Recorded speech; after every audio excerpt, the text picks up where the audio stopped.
सुर्खेत जिल्ला चौकुने गाउँपालिका डाँडादारा धनराज वडा नम्बर 1 को मार्सीखेतमा रहेको सुन्तला बगैँचा चन्द्रबहादुर खण्डी म बोलिरहेको छु। सुरुमा फुलेदेखि बिक्री गर्ने बेलासम्म यसमा लगानी के खर्च गर्नुपर्छ कि कतिको खर्च आउँछ, कतिको रेखदेख गर्नुपर्छ?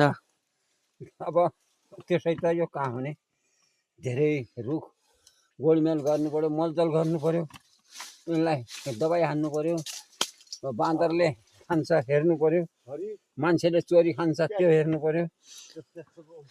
कति रोपनीमा छ यो सुन्तला लगाएको? जग्गा त यहाँ धेरै छ। अब अहिले त कति रोपनी तपाईँ लगाएको हेरेपछि थाहा हुन्छ। यसमा होला 3-4 रोपनी जग्गा त होला यो लगाएको।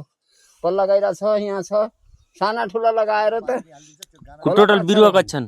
बिरुवा कति छन्? बिरुवा 500 जति छ।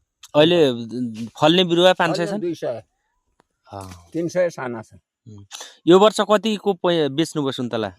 यो सालको लगभग 50,000 को हाराहारीमा बेच्यौँ होला। सबै खाएर जान परिवारले मलवार त पुगेका पुगे, दिएका दिए हुन्, आउने जाने खाएका खाए हुन्। जति झडायो भने अझ रुखको 1-2 दाना झडायो भने अझै भइहाल्छ नि 1-2 बाल्टी सुन्तला। त्यो अचम्मै त अचम्मै हो, किनभने ठुलो बगैँचा छ नि त यो।